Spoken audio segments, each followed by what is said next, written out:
Hey everybody, how you doing? Welcome back to another episode of the Breaking Bad Show. I'm Chad Bruckner. Ryan will be with us in a second. Welcome to Lake Byre. This is in Milford, Michigan, and I drove 9 hours out here to have a family reunion, and my family's here in the background. But little did I know, or did I forget, that our next guest, Anthony McNeil, is from Michigan. He was born in Miami, but raised in Michigan. And what better way to sit here on a Michigan lake and introduce our next guest? Anthony has dedicated his life to serving others. After retiring from law enforcement for 20 years, which is an amazing accomplishment in and of itself, he became an entrepreneur. He's always had that mindset. And ever since he was a little kid, he was selling t-shirts, which is his first pursuit, trying to sell t-shirts to make money. And he's always carried that throughout his life. Now he has a very successful podcast, the Off Duty Podcast, which I've been a guest on, and it's an amazing show, one of my favorites, as well as a very established cleaning company. I think it's the third ranked franchise in Michigan. So he's done very well for himself. We hope you enjoy this interview with Anthony. We think you're really going to like it. Anthony's a very likable guy, genuine, has done a great job, very humble and vulnerable with some of his childhood upbringing. He talks about his dad and some of the stories with his father, good and bad. And I think you're really just going to get something from Anthony. Never forget on this holiday weekend what this is really about. And it's our independence as a nation. And although things aren't perfect right now in this country, we all know that, there is a solace and appreciation for living free and being free and spending time with family. Take it in, soak it in. Don't wish it away. Life is short. Happy Independence Day. We hope you enjoy this time with your families. Freedom is not free. We hope you enjoy the interview with Anthony McNeil. This is the Breaking Bad Show.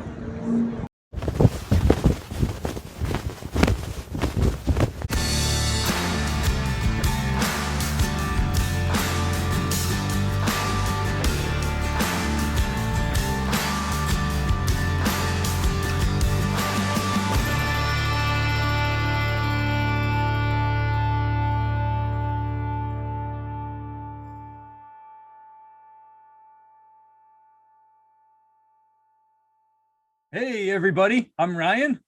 I'm Chad. Welcome back to another episode of the Breaking Bad Show. And this week, we're excited because we get to turn the tables. We have someone who's a podcast host that Chad and I both look up to. We listen to his show. And now we get to put him in the hot seat as the guest. So we have the host of the Off Duty Podcast, and we're putting him in the hot seat. Anthony McNeil. Welcome to the show, Anthony. Thank you, gentlemen. I appreciate it. I appreciate you guys having me on. I've been looking forward to this. Oh, we're it's looking our pleasure, forward, man. Yep, awesome. Looking forward to having you on. Yeah, you're going to have so much good insights. And I know this happens every episode. Ryan and I will talk after the episode and we're like, hey, what did you learn about this? Or what about that? What they said. And especially Ryan and I have been talking lately about doing a podcast, doing a show, all these little detailed stuff. So I know we're going to talk after the episode, probably about a lot of things you say, but specifically about podcasting and how to run a show, because you've been doing a lot longer than us. And it's funny for anybody watching, we're about 15 minutes late. Ryan and I had some technical difficulties, and it just goes to show you the stuff goes on behind the scenes. So Anthony, man, tell us about where are you from? Where did you grow up? What did you do? What's your family like as a kid? Yeah, man, for sure. I born in Miami. Family moved here when I was very young. I think I had to be about 2 or 3. My dad worked in the automotive industry, so we ended up moving here to Michigan. Been here pretty much my whole life since moving here. And the oldest of 3 kids, mom and dad from the South. So, everyone migrated north once the automotive industry came here up in Michigan. And, I grew up here with the school here, the whole 9 yards, man. And it's funny, just as a kid, I always had this entrepreneur side to me. Never in a million years was law enforcement even close to the radar, So I didn't know anyone that was in law enforcement, had no interest in law enforcement whatsoever. As a kid, like I said, I always wanted to own a business. I just never knew what that business was going to be, how I was going to do it or anything. But I did, man, as a kid, I did a little bit of every damn thing. I was a BMX racer, a break dancer. I did everything, man. Sold t-shirts, the whole shebang. Dude, tell us about your first entrepreneurial memory. What do you look back on and remember? Man, I was at that age, I was thinking about running a business. I think I had to have been maybe 10, 12 years old. My grandfather, that's on my dad's side, that whole side of the family are entrepreneurs. And I think that's where it comes from. And, like I just said, I raced BMX when I was younger, and I got the interest in starting a t-shirt line. It was called Shaker Bodywear. And that was the start of it. I think I was 15, 16 when I did that, Awesome. and yeah, I didn't sell a whole lot, but it was cool just going through the whole process, but yeah, I think that was probably my earliest. When I was around 10 is when I first got the bug. And it was just, going, like I said, my family was from the South, and my grandfather owned a convenience store down there, a gas station, all of these rental properties and all that stuff. And I think that's where it comes from. That's awesome. I remember being a guest in your show, and one of the things that stuck out to me was talking about our fathers. And that wasn't a main part of the topic of that show, your show, but it really stuck out to me because you talked about your experience as a father versus you being a son and growing up with your dad, and how that affected you as being a father. What was your relationship like with your parents growing up? It was crazy, man, because my parents were different. Like I told you, during our conversation, my dad was the best dad on the planet until he got a bottle in his hand. And once he started drinking, he was a totally different person. And, it was a lot of domestic situations in the house as a result of the alcohol. Like I said, my dad worked in the automotive industry, and my mom was an administrator with the nonprofit company that she worked for darn near 40, 45 years or something. And, my dad, like I said, man, when he wasn't drinking, he was the best dad in the world. We would go fishing and camping and do all the things that a dad and son would do, and once he got that bottle in his hand, it was a whole nother person, and it's funny because, like I said, my family is from the South, and as a black man from the South, especially the old school black men, their way of showing love was to put food on the table, a roof over your head, and clothes on your back. And growing up, I can honestly say, I remember my dad telling me he loves me one time in my life. I knew he did, but his way of expressing it was putting the clothes on my back, the roof over my head, and food on the table, And I remember having a conversation with my grandfather, and it was just that cycle. I saw where it came from. That was just their way of expressing love. It wasn't a lot of emotion in terms of, outward emotions, the hugs and the kisses. We just knew that our parents loved us, and, he whooped my butt when I needed to get it whooped, and had it not been for my dad, I wouldn't be the man I am today, because not only did I learn some things from him, but I learned also what not to do when it comes to relationships and things like that, and I think as a result, that's the reason why my wife and I have now been married almost 30 years. Wow. Congratulations. Awesome. Thank you. 30 years. Yeah. Dude, that's an example for all of us. Was there any stories that stuck out with your dad's drinking, specifically when you were a kid, that to this day, whether just your age or just being a dad yourself, that you still think about every now and then, of that's how impactful it was to you? It wasn't anything. One thing is, I mean, it was, and it's funny, especially going into law enforcement and have to respond to domestic calls and things. But I remember, my dad worked afternoons, and pretty much on Fridays afterwards, when they got paid, him and his buddies, they were going to drink. And, as a result, my mom didn't want to be home when he got home. So I remember, hell, I had to have been maybe 9, 10 years old, somewhere around there. And I remember like midnight, my mom packing us up and us having to walk, 3, 4 miles to a relative's house, just to avoid when dad got home, but there was no one story. It's just so many stories, man. There was nothing, one thing that really stood out. It was just a cycle. Every 2 weeks, once he got that check, the alcohol was following, and my dad was kind of a hell raiser anyway. So But that can be traumatic for some kids. I mean, that constant state of every 2 weeks, your adrenaline shoots up because you're worried about how dad's going to be. And then your cortisol balances you out, and your whole childhood, you're kind of up and down for some kids. Was that something you found struggling then or later in life? And did you have to unpack that with a therapist or anything like that? You know what's funny, man? I'm weird like this in that I'm good at putting up this shield and compartmentalizing things. And just like on the job, hardly anything ever affected me emotionally.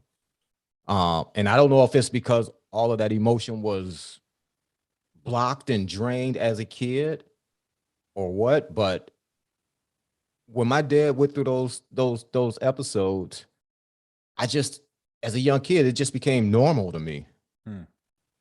You know, and there wasn't really, I take that back. There was one situation where I remember I told my brother and sister, I'm the oldest of three, and I remember my dad had a shotgun, and I remember telling my brother and sister, if he comes home tonight and he hits my mom, I'm getting a shotgun.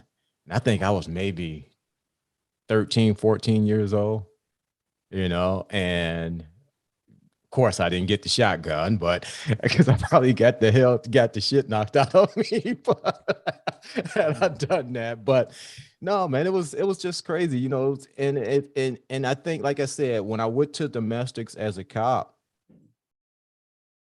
I thought sometimes about what I went through, and a lot of times it frustrated me because, you know, as cops, a lot of times especially on domestics, you go to the same houses over and over again, you know. And that was one thing looking back when I was younger, police never came to our house.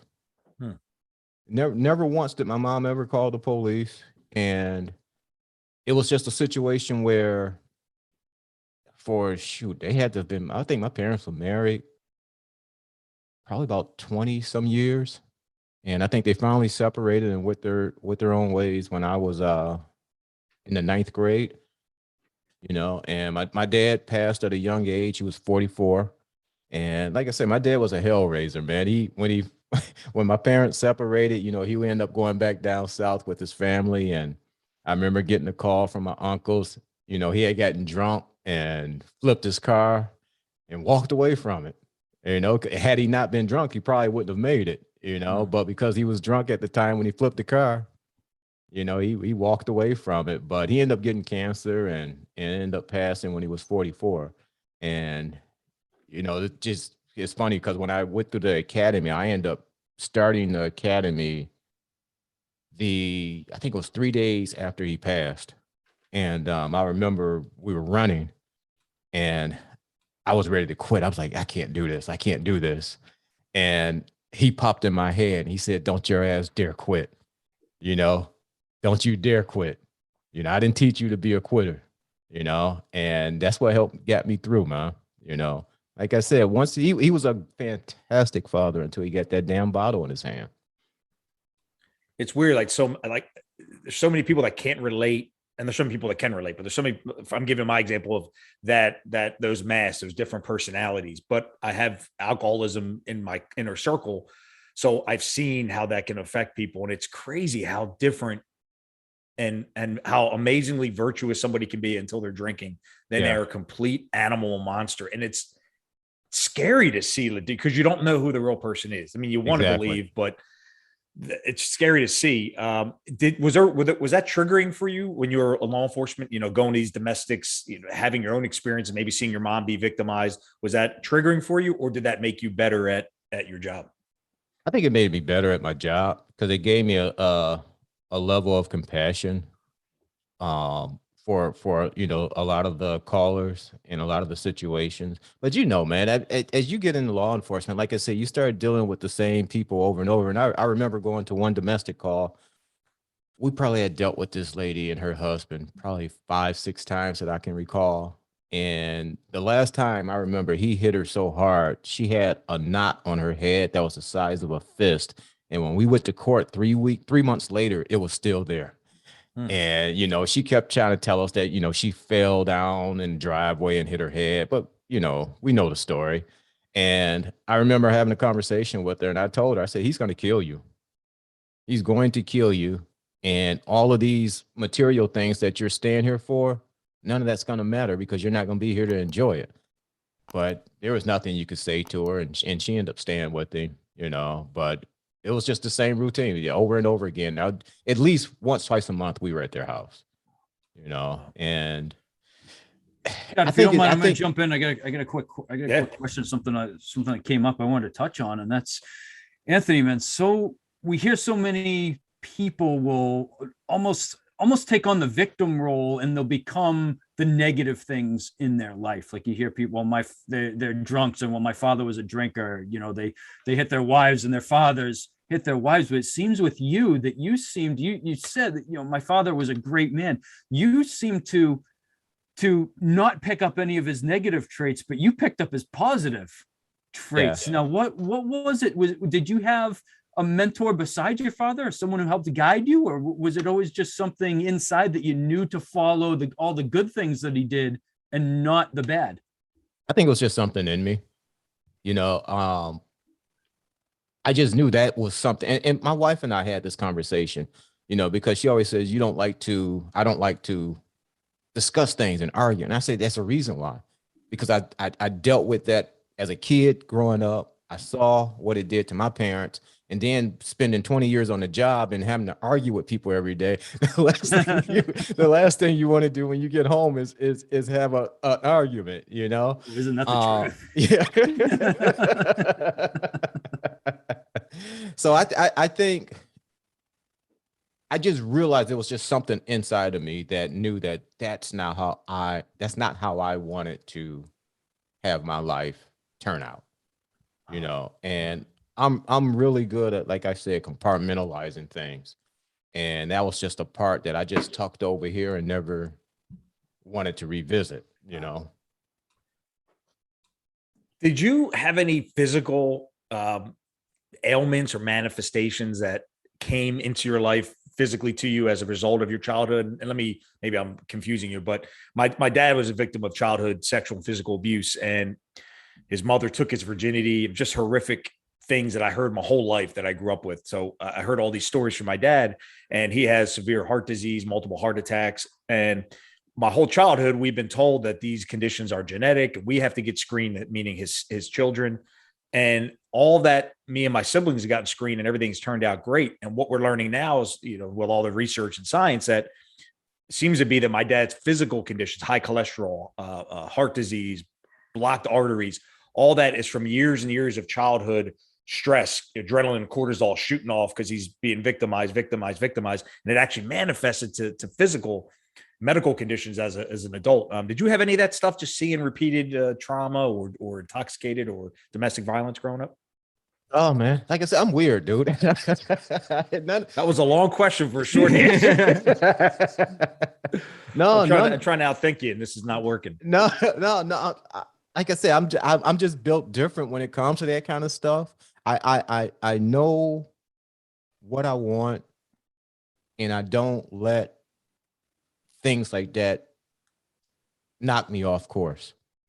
I know that those things that went on in my childhood occurred.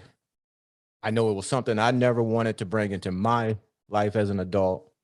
And I remember getting drunk for the first time, and the feeling I had afterwards, I was like, no, I couldn't do this on a regular basis. And I drink, don't get me wrong. I drink and everything, but it's just social drinking. I can't sit and just down bottle after bottle. I just can't do it because I know what it does. I have a buddy now that I can see it, he's drinking every weekend, every day, and I can see it, but he doesn't want to listen. He don't think there's a problem yet, but I know he's going to wake up one day and realize that he does. But I everything that I went through, man, none of it really stuck with me in a negative way, physically or mentally. And maybe I'm good at suppressing it. I don't know. I've never talked to a therapist about any of it or anything, because it's never affected my life as I went on through life, other than the fact that I don't like to argue. Nothing wrong with that. Nothing wrong with that. So take us through law enforcement. What was the first, you didn't grow up with a law enforcement family or really have any friends that want to be a cop? And I was in the same boat as you, by the way. So what was the final motivation that you decided to pursue law enforcement? Going back to my entrepreneurship, I after I left high school, I went on for a year and I played college football at a junior college, and I ended up tearing my knee up. And I hated school at the time. And in the back of my mind, I kept having this thought that I want to start a business. But at the time, I was 19 years old. I didn't have the money, the resources, or anything to do it. So I ended up going back to work in a restaurant that I used to work in when I was in high school. And I ended up staying there for, I think, until I was probably 24, 25, 26, somewhere around there, because I was trying to figure out what was I going to do with myself. And one day I'm at the restaurant, and the new chief of police at the time, he's making his rounds, introducing himself to all the business owners. And I just happened to be standing up at the front of the restaurant when he comes in. And while he's waiting for the owner to come up, he looks at me and he says, "Have you ever thought about being a cop?" And when he says that, my first thought is, hell no.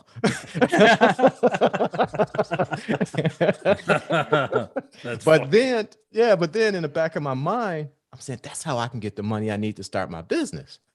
And I end up talking to him some more, and he was telling me about the cadet program. And I wouldn't test a few weeks later for the cadet program. And I end up finishing number 3 out of, I think it was like 200 people on the list. And 6 months later, I was a cadet and headed to the academy, and that was the start of that.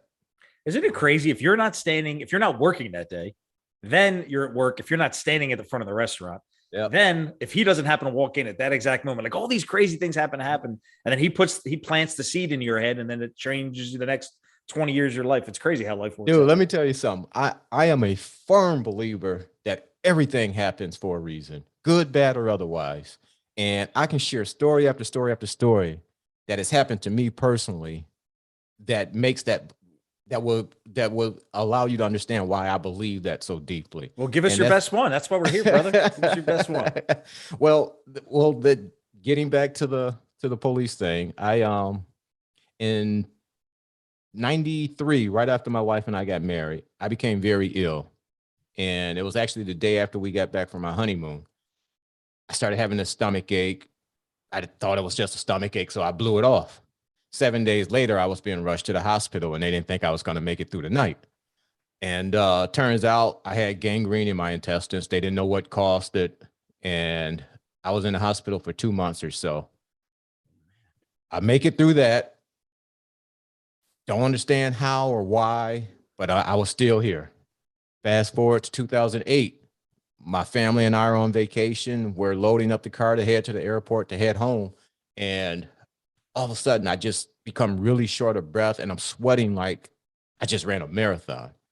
And my wife is a nurse, and she thought I was having a heart attack, but I knew that wasn't the case. So once again, we flew home.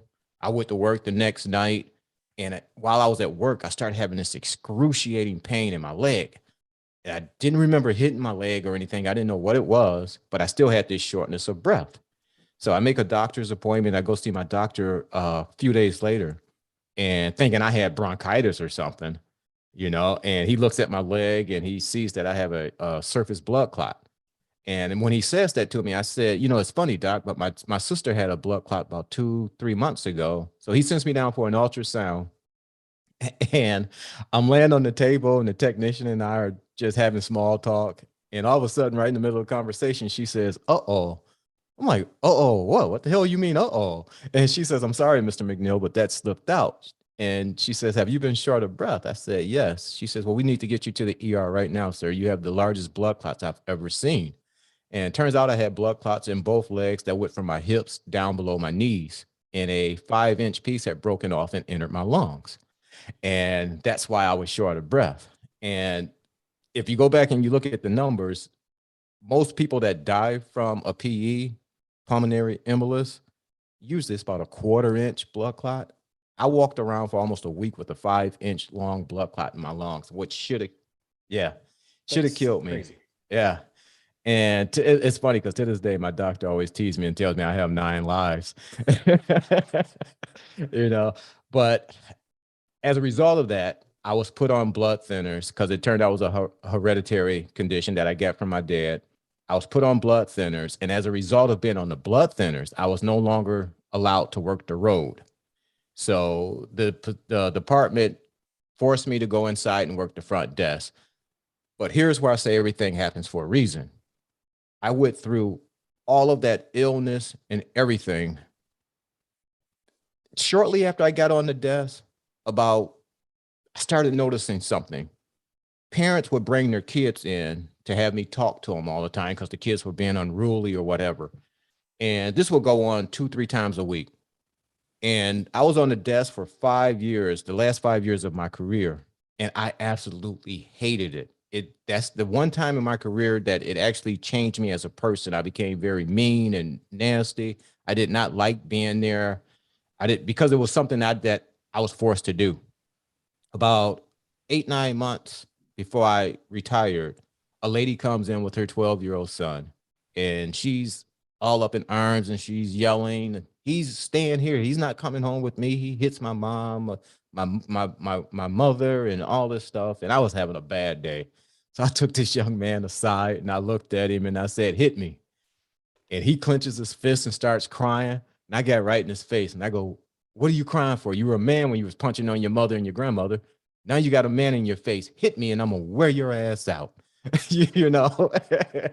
And he didn't hit me, of course, but he and I ended up talking for about 30-40 minutes, and they went on their way. Fast forward to my last day at work. They're having a small party for me at the station, and he and his mom comes in, and I get called up to the lobby. And as I walk out, his mom is standing there, and she has a card in her hand. And she says, Officer McNeil, I just wanted to give you this and know if I could give you a hug and say thank you. And I'm like, "For what?" And she says, "Since that day you spoke to my son, he's been a different child. He's doing better in school. He stopped hitting me and my mom. He's doing the things that he's supposed to do around the house." And when she said that, guys, listen, all I could think about is that's why I went through everything that I went through. It was so that I could be sitting in that seat the day that lady and her son came through that door. And that's just one example that I believe that everything, good, bad, or otherwise, happens for a reason. Because had I not been sitting there, just like had I not been standing there at the front of the restaurant at that moment when the chief walked in, had I not been sitting there, who knows what would have happened with that kid, And I'm just a firm believer that everything happens for a reason. Right. The best part is Anthony recognizes all this. So like, I'm always blown away that people that recognize these moments in their lives are turning points, are significant, as opposed to just blindly walking through life and not reading the signs. I love that. Well, you know what's funny though, man? For those whole 5 years, it was being presented to me, but I didn't see it. Each time one of those parents came in with their kids, I didn't realize what was going on, because I was caught up in what I was dealing with, being unhappy working the desk, dealing with my health issues. So I was caught up in that negative situation. So I couldn't see what was obviously right in front of me. And it wasn't until that day that's when, everything cleared up and I was able to see what was going on. And now as a result of that, I'm looking to speak at schools, to tell and share this story and talk to kids about dealing with stress and just overcoming stress. And part of my speech is that everything happens for a reason in your life, and I go back to a lot of what I went through with my illness and everything. And I share that story about that young man, Eric, because Eric was a lot like a lot of the kids that we deal with in law enforcement. There was no strong male figure in his life. He was hanging with the wrong people. He had low self-esteem. As a result, to get attention, he would act out and do all these other things. Even though it was a negative attention, it was still attention that he was getting. So that made him feel a little bit better about himself. So the better he felt, the more negativity or more negative things he would do, and act out. And I say all of that to say now that I'm going to take all of those things that I dealt with or that I went through, and I'm going to use that because I see that that was my purpose. That's why that's why I went through everything I went through, so that I could be introduced to this way of helping these kids that are dealing with some of the things that they're dealing with. Wow. Those are my favorite stories to hear. And because Chad hears me say this day in and day out, is things don't happen to you, they happen for you. Yeah. We might not realize it when it's happening to us. And I mean, there's been times in my life that I've looked up at the sky and I've said to God, I've said to, my two grandfathers up in heaven, why is this happen? Why are you allowing this to happen to me? There were times in my life I did that. And now I know. I take that deep breath, any stress, any hard patch, anything that happens, like, all right, how is this going to make me better? How is this going to serve me? And it just completely changes your perspective on dealing with those type of things too, because you take a complete different mindset to it and you're looking for the benefit of it rather than just saying, man, this is awful and I have to deal with this, rather than just being a victim. Yeah, absolutely. And, that was part of my pity party. When I was going through what I was going through, I was blaming everybody. I was blaming my dad for passing this on to me. I was blaming the department for not, putting me in a better spot within the department, because I didn't want to work the front desk and I was playing the victim. I was playing the victim and I was caught up in my own bullshit and I couldn't see beyond. And one thing I've realized, and Chad, I think I talked about this with you when we did, when you were on my show. I'm a firm believer that if you look beyond your negative situation, you can find your purpose or your passion. And once you find that purpose then gives you meaning. And once you have that meaning, that's when the growth starts, because you're living for more. You're looking at your situation from a different perspective. You're getting away from that victim mentality, and you're looking at it from, okay, I'm going through this, but there's a reason why I'm going through this, and I'm going to take what I'm going through and I'm going to flip this because I know there's other people out there that's experiencing the same thing. So now that it redirects your focus from over here feeling sorry for yourself to, okay, who over here can I look at to help? And as you look over here more than you look over here, you start to grow, because you're not stuck in that self-pity now. And I know I'm long-winded and I say a lot to get my point across, but I just firmly believe in all of that stuff, man. And I don't know why, but I just have too many things that have happened to me in life where I'm just a firm believer in that. When I got sick, I remember being at work, and what you just said, Ryan, I did that exact same thing. I remember crying, and I remember asking God, why are you allowing this to happen to me? What did I do to deserve this? Why me? But I was stuck in that self-pity.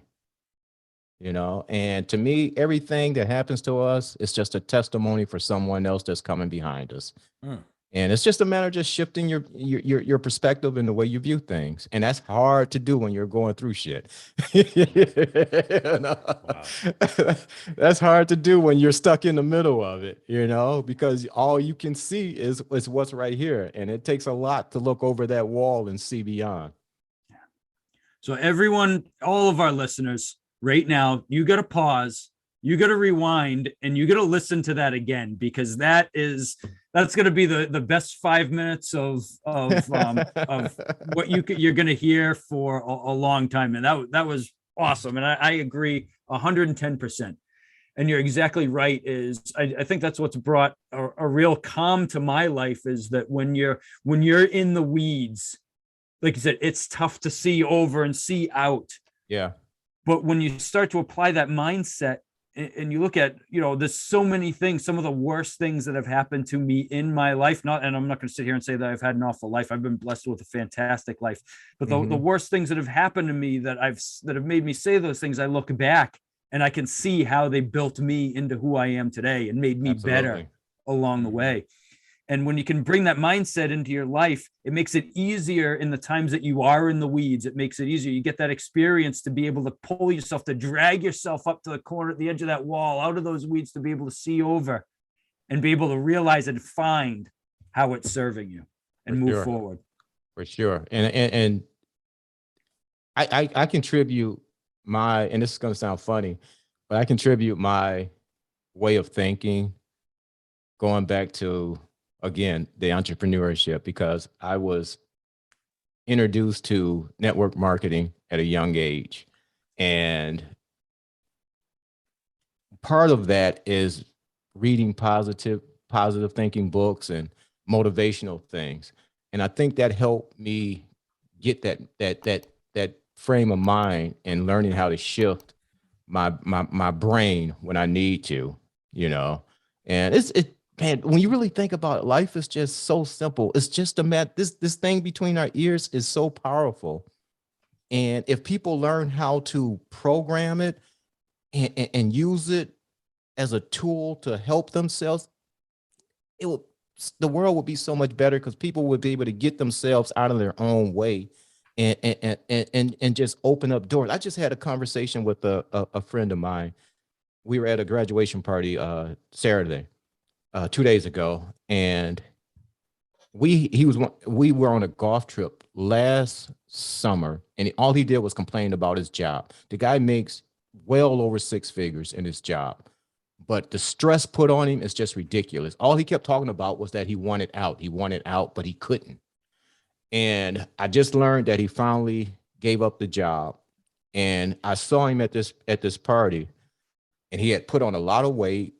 Now, mind you, this guy, he was an All-American football player, one of the best players in the country, excellent shape. And when I saw him, he was easily 70 pounds overweight. He just let himself go. And I was talking to him, and I said, man, you remember when we were at the golf outing and you were talking about what you really wanted to do? And he says, yeah, I remember. And what he wanted to do was open up his own gym. And I said, what's stopping you? And he says, I don't know. I said, listen, life is too short, man. Mm-hmm. You spent all those years busting your butt making 6 figures, and you were totally unhappy. Now, this is what I want you to do. I want you to sit down. I want you to come up with a plan. Don't just jump into this blind. Come up with a plan, because you need to open that gym, because that's all you talk about. That is your passion. That's what you were here for.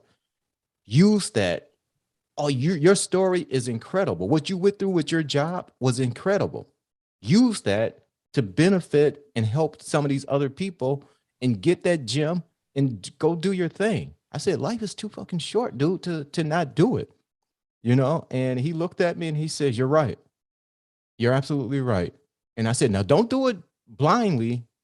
Find someone that's doing it. Get them as a mentor. Get some advice from them. So when you do it the right way. You know, that's when I left the job, I didn't tell this part of the story, but once I finally got the money I needed to start my business, I ended up leaving the profession in 94, 95 to start my business. I ended up buying a cleaning franchise, and I still have the business today. Now it's going on almost 30 years or something. But when I left, I remember there was a gentleman that I used to work with.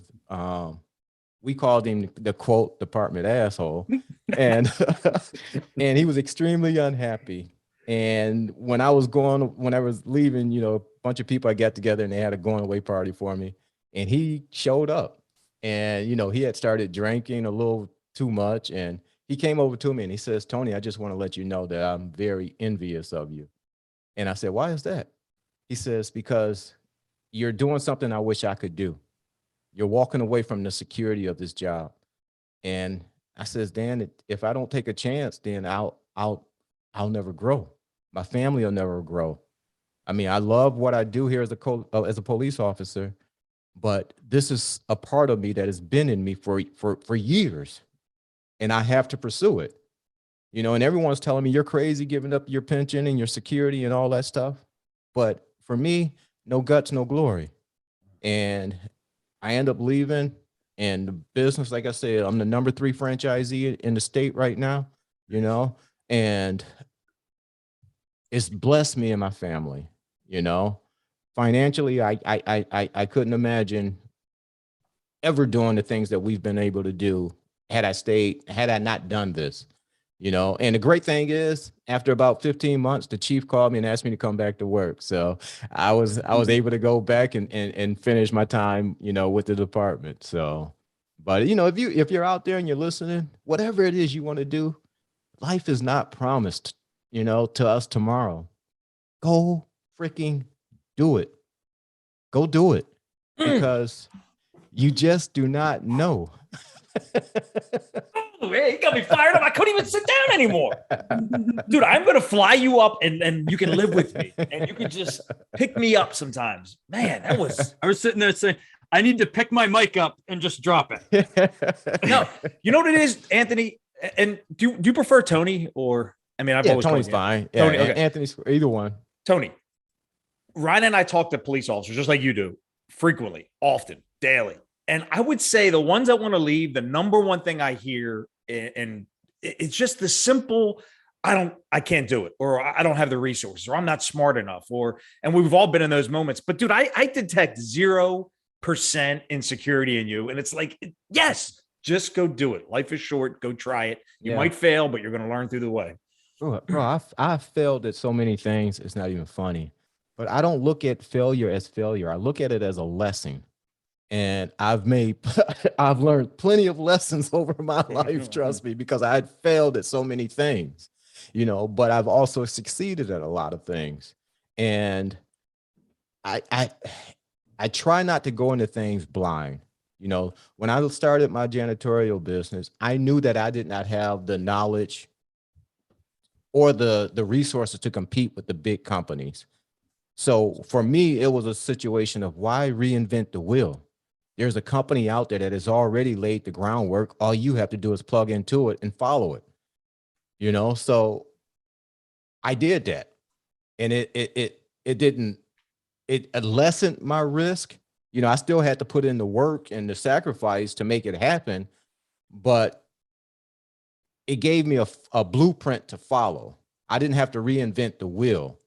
You know, I didn't have to build a brand because the brand that I was already buying into was already built, you know? So it's just a matter of just doing it smart.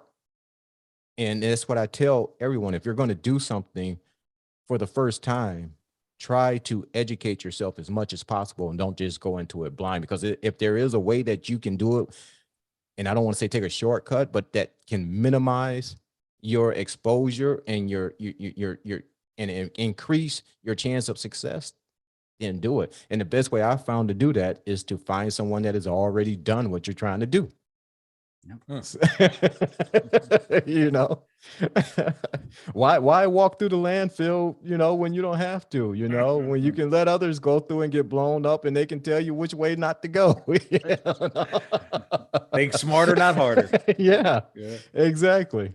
So, you know, Tony, one of the things I loved, and you know, I had planned to ask you about your story with the that young man who you you know, you basically changed their lives by him coming into the station. That was a big thing that I wanted to hear you tell that story and share that story with our listeners and everything. And you know, the first thing I'm going to say about that is, you know, you stress that story, but also how many of those kids that did come in over those years did you change their life and their mothers just never brought in a card and said thank you? Yeah, that's a good question. You know, who knows? So, but that's what we do every time we put that uniform on. You don't know the impact that you can have on people.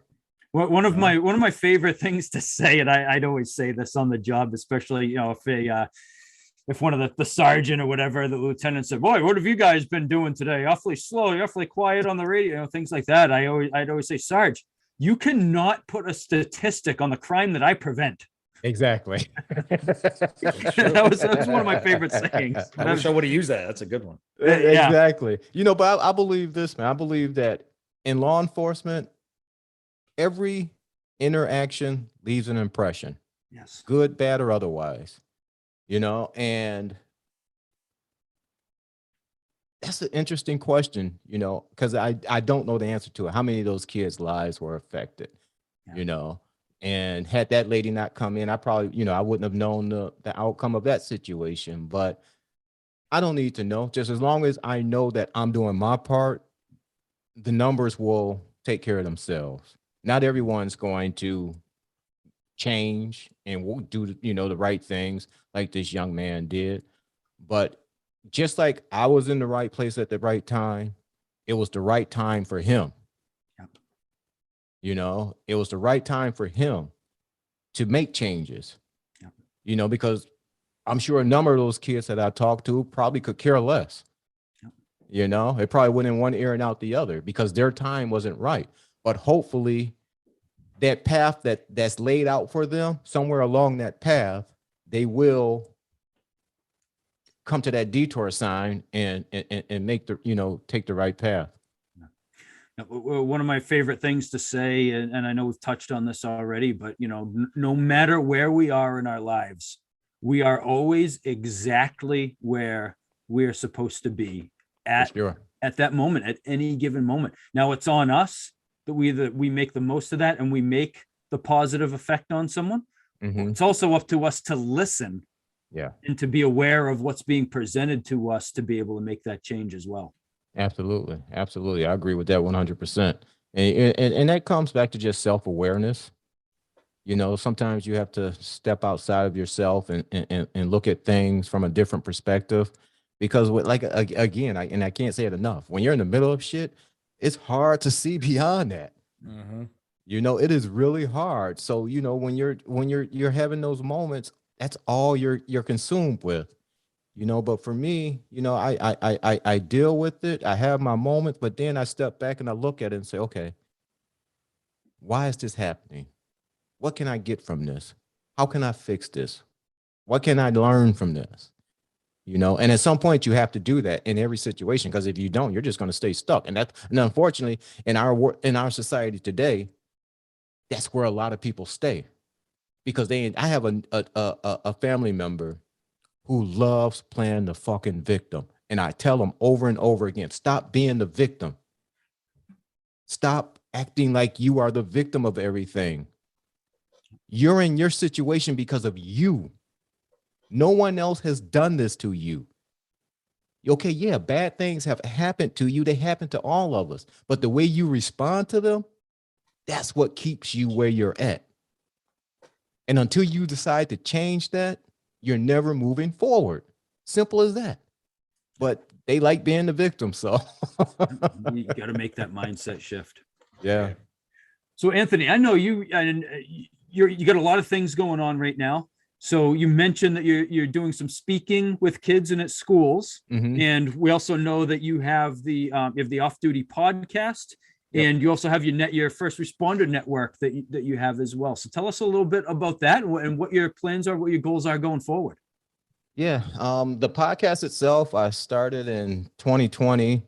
The funny thing about the podcast is in 2019, I was trying to start a TV show. Mm. And it was going to be the same premise, interviewing officers and things like that about their personal lives. But it was really hard to get officers to go on camera and talk about themselves. So in 2020, I think it was beginning of 2020, I got reintroduced to podcasts and I started listening to podcasts. And around that same time, I started getting into Instagram and I started noticing these, quote, Instagram cops. And and it clicked and it says, you know what, here's a group of officers that's not afraid to put themselves out there.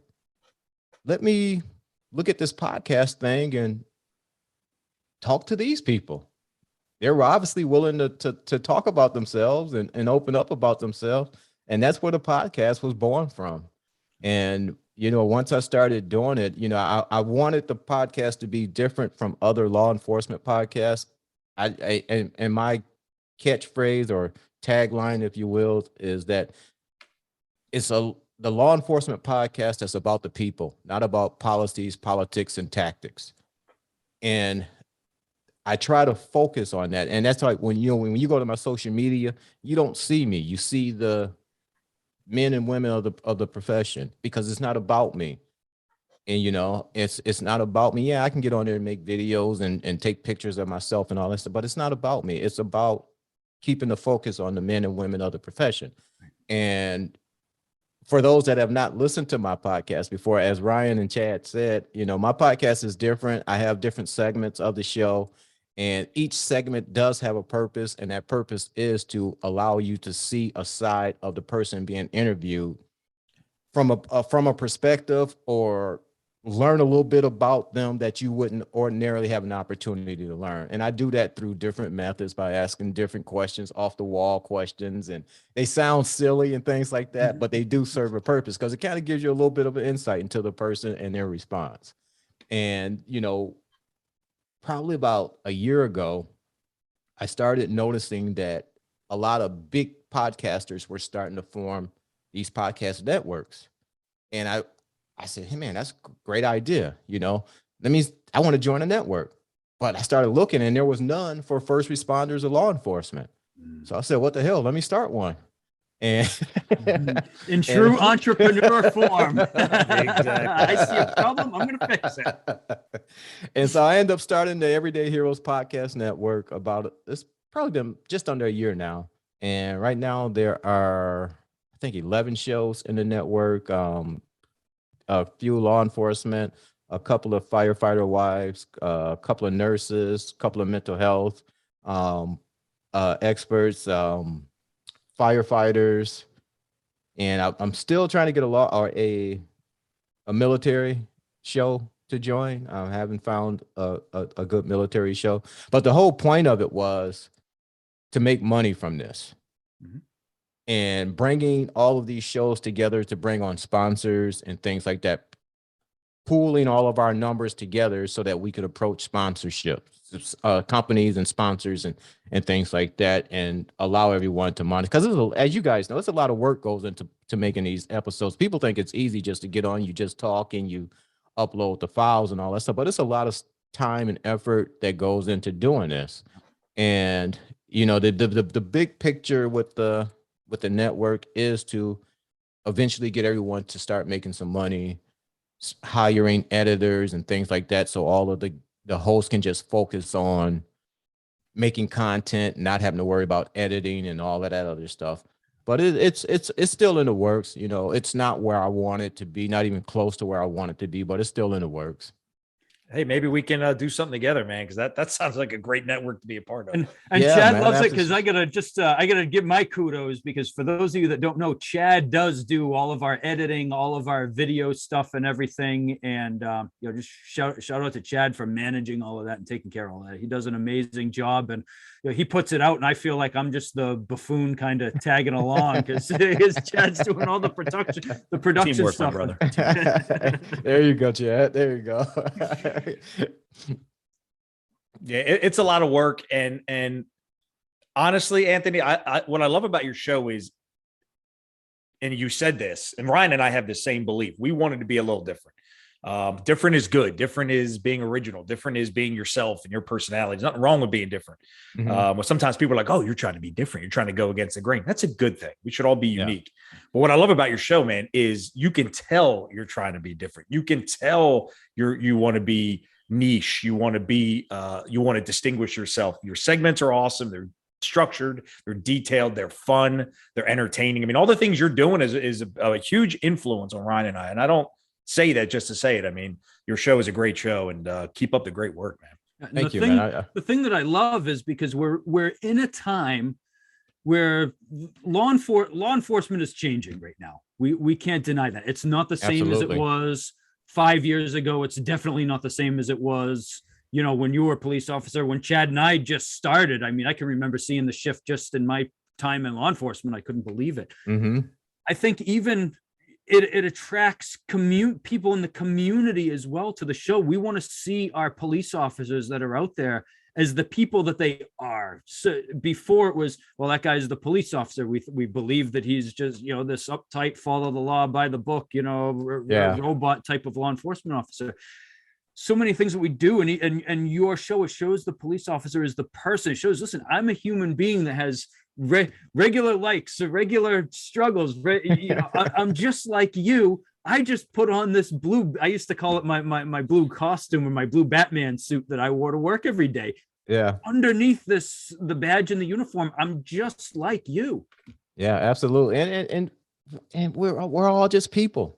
Yeah. Like you say, police work just happen to be our profession, you know, and it kills me and it drives me nuts because, you know, you touched on this, the profession has changed. It's obvious, whether we want it to or not, it's going to change.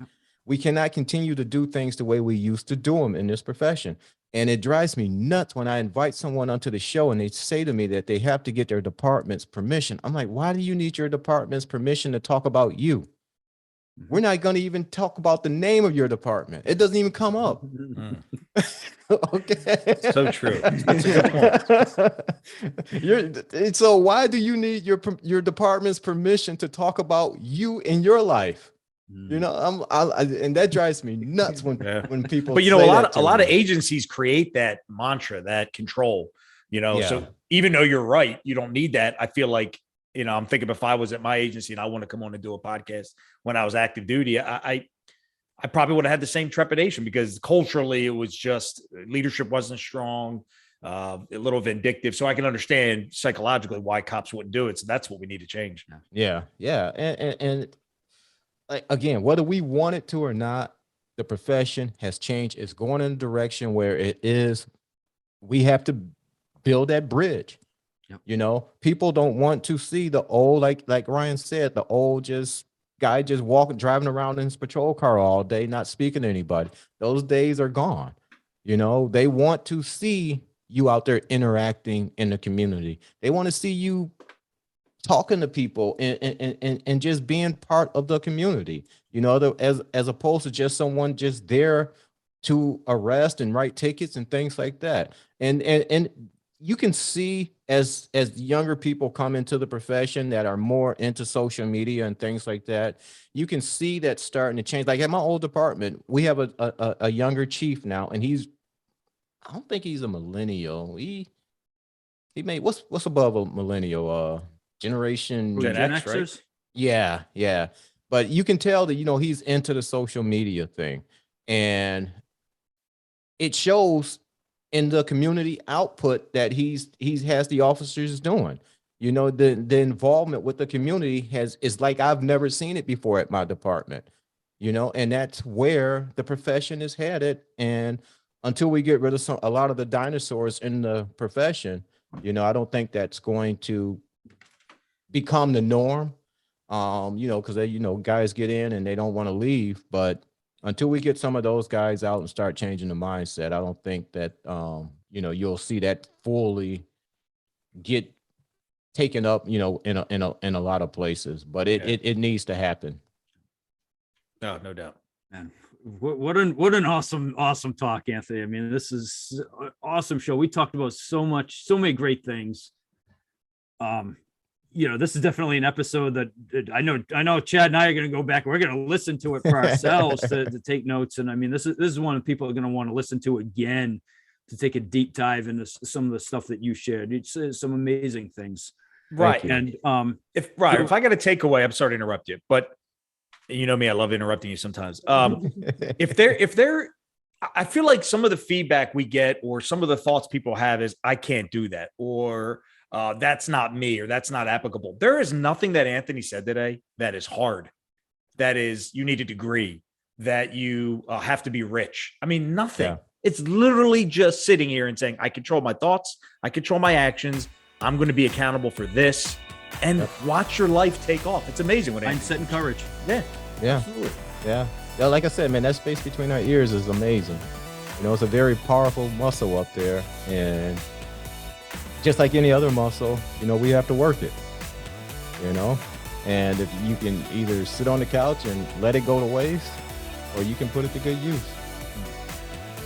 So Anthony, I was always an entrepreneur at heart too, from trying to, when I was a kid, trying to sell my Happy Meal McDonald's toys for a quarter, which, looking back, I really see that was a losing business model. Dude, are you serious? You tried to do that? That's amazing. Oh yeah, I'd set them all up on the sidewalk in front of my house, and that's a true entrepreneur right there. There was always this one neighbor, and he'd stop by and give us a couple coins out of his ashtray and take a couple of them to bring home to his daughters. He was a cool guy up till I think I mentioned this to Chad. When I was about 10, 11 years old, I had a friend and we had a baseball card shop out of a shed in my backyard, and we sell baseball cards. That's awesome. But then I went into law enforcement. And I was kind of taken away until I got my adult introduction to the entrepreneurship in the business world through a network marketing company as well. And the best thing that I took away from that was that personal development that they stressed. Yeah. And I often wonder if I was going to go back and I was going to start reading all the books that I have read since then, doing all the personal development that I've done since then. I applied it all to my business life and not my police life. I wonder what I would have become as a police officer had I applied it to policing and not the business world. But as we said, we all have our paths, and things happen for a reason. They take us where we're supposed to go.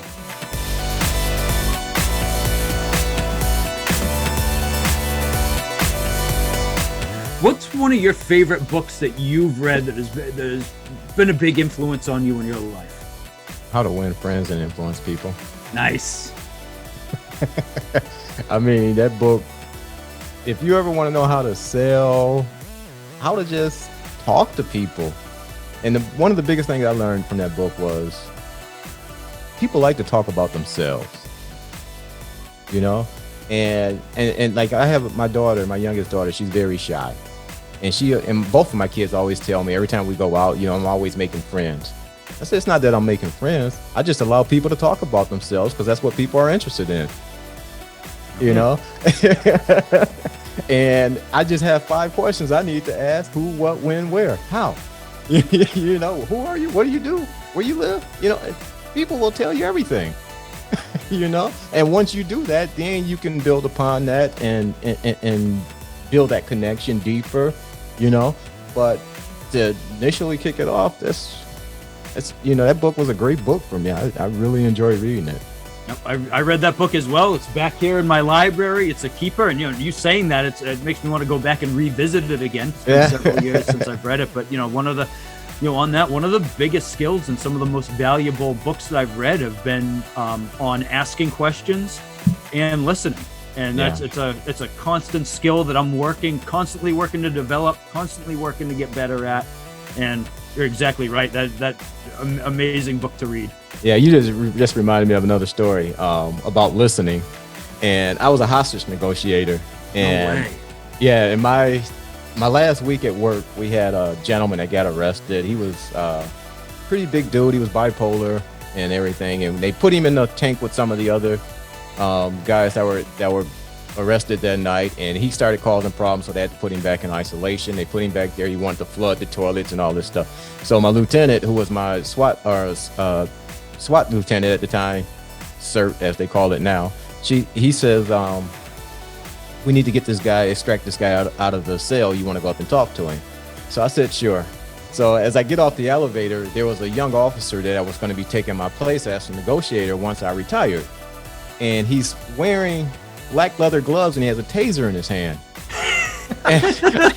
And I looked at him and I go, what are you doing? He says, I'm going to talk to this guy. And I said, dude, nothing about you says I'm here to talk right now. Oh, that's amazing. That is amazing. I said, you have taser in your hand and black leather gloves. How much talking do you think he's going to be ready to do with you? Hey, man, let's talk. And the funny thing about that, getting back to Ryan's point, this guy was causing all of these issues simply because no one took time to listen to his issue. And his only complaint was when he got arrested, he did not get a chance to feed his dog, and he wanted somebody to go feed his dog. That was all he wanted. But nobody took time to talk to him or listen to him. It was as simple as that. And after about 5 minutes of talking to him, I asked him, what's the real problem? He said, man, I just want somebody to check on my dog. sent somebody to check on his dog and didn't have another problem out of him the rest of the night. Unbelievable. Yeah, you're right. Simple as that, and just listening and asking a question. Yeah, but we get caught up and start beating our chest, and I'm the officer, you gonna do what I tell you. Yep. Yeah, but it was just a matter of just listening to what the man wanted. That's all. And to extend that story, his dad is a very prominent activist and pastor in our community. And I had a run-in with his dad a few weeks prior to that because there was a bus strike going on at the school or something, and he was blocking the buses and all this other stuff, and he and I got into this back and forth. And his dad actually came in to bond him out, and I was at the desk, and his dad says, "I remember you." I said, "Yeah, how you doing, sir?" And we end up talking, and he says, "I just want to say, I know you and I had our differences, but I heard what you did for my son, and I just want you to let you know I appreciated it." And it was nothing personal, I just had a conversation with him, and he told me what he wanted, and we took care of it. Simple as that. Terrific.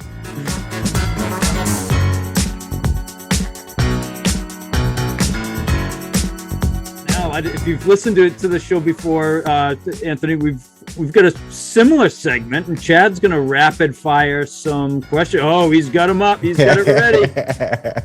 5 questions. Let's do it. Let's do it, Anthony. And dude, I used to script out some of these questions to the guest. I cater them to the guest based on their hobbies and interests. And then I'm on your show, and it was totally random, and I loved it. So we are pivoting, thanks to Anthony McNeil, to totally random 5 questions. Let's do it. Let's do it. All right. You have an animal side. You're a superhero with an animal sidekick. What animal is it? Oh, it's a dog all day. A dog. Okay. Why dog? Yeah. I have a little dog. He's my buddy, and he's 17 years old, and I know his days are numbered, but he's my little man, That's my little partner, So it would definitely be a dog. That's awesome.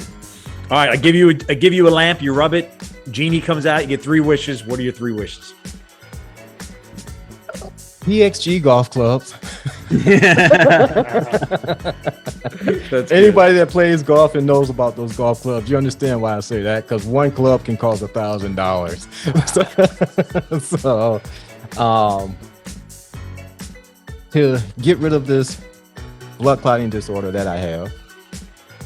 And the third would be, what would the third be? I would say just to have, and this is going to sound kind of kumbaya-ish, but right up my alley.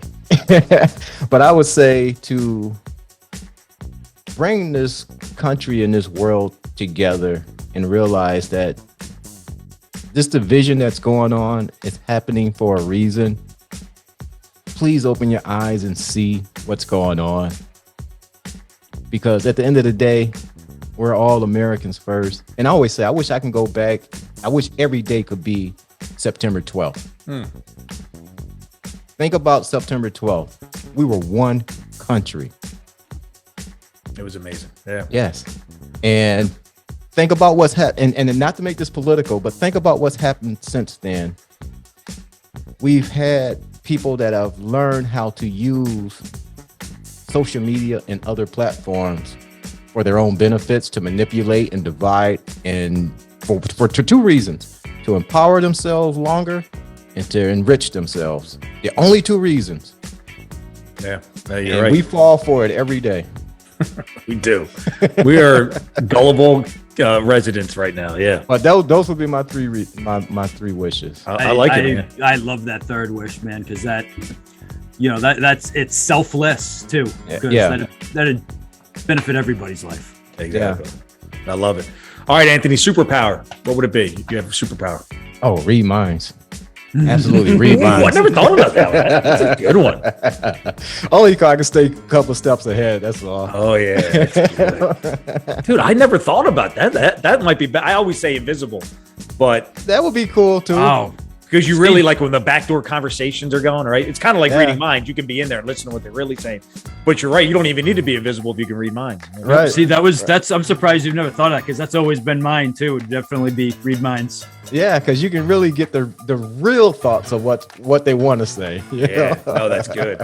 That's good. I like that. All right. You're at a wedding with your wife. I don't know who's getting married. Somebody's getting married. What song is the DJ playing to get you out of your chair and start moving? Oh man. Backstreet Boys? No. No. They said- Now, this isn't really a wedding song per se, but if it came on, my wife and I would definitely be on the dance floor, and that's Marvin Gaye. Let's get it on. Ooh, yeah. Ooh, good one. Yeah, that's good. That's a good one. My wife was, remember Dynamite? It was like Tayo Yeah. Cruz. It was a one-hit wonder, but man, if that's on a Yep. wedding, she's like, let's go. Yeah, and if I had to pick something more up tempo, it would probably be Earth, Wind, and Fire, September. Oh, that's a wedding classic. Yeah. Yeah. All right, last thing. Within your reach, what is the silliest, goofiest thing you have within your reach? Don't overthink it. I want to see something totally ridiculous. I actually don't have anything. Really? No. My desk is pretty clean. I don't keep anything silly around me or anything unnecessary. Okay, here. I'll pivot. What is the one embarrassing item you have that you wish nobody knew about? Ooh. Oh man, that's going deep. Oh man. I'm not talking about like nudie mags or anything, but just like, you know, like if I had a Backstreet Boys bobblehead, like I collect bobbleheads behind me. If I had a Backstreet Boy, that would be like an example of something. It's not something embarrassing or anything, but it's something that no one would expect me to have. And in my office, I'm a huge NASCAR fan. And I have all my die-cast cars and all that stuff in there. And I have a Dale Earnhardt flag and picture and a signed card and all this stuff. So it's nothing embarrassing, but it's just that no one would ever expect me to be in the NASCAR the way I am. I love it. That's cool. That's I great. like that. Anthony McNeil, 5 questions. Good job, brother. Good job. Thank you. Nice Thank job. you. Well, Anthony, we can't thank you enough for taking the time to come on the show. Again, I know we're running a long show, and we kept you waiting in the waiting room a little bit with the That's all technical good. difficulties. But thank you so much, man. I had so much fun recording the show, and there's so much great stuff that we're going to get to share with our listeners. And so before we wrap up, I just want you to have the opportunity to let our listeners know where the best place to connect with you is, and learn about you, connect with you, and even if they want to jump in on something that you're doing, how they can join on. Yeah. As far as listening to the podcast, we're on every podcast app that you could think of. So that's just type in the Off Duty Podcast and we'll pop up. The easiest way to get in contact with me is just go to my website, theoffdutypodcast.com, and you can reach out to me through the contact form, email, social media, everything is there. Fine. You can even listen to the podcast there, but everything is on the offdutypodcast.com. Awesome. Well, ladies and gentlemen, there you have it. We hope you liked the show. If you enjoyed it, share it with a friend, leave a review, subscribe, and we hope to see you next time. Appreciate Anthony, you guys. thanks, buddy. Appreciate it. Yes, sir. Yeah, absolutely. I had a ball. Appreciate you guys.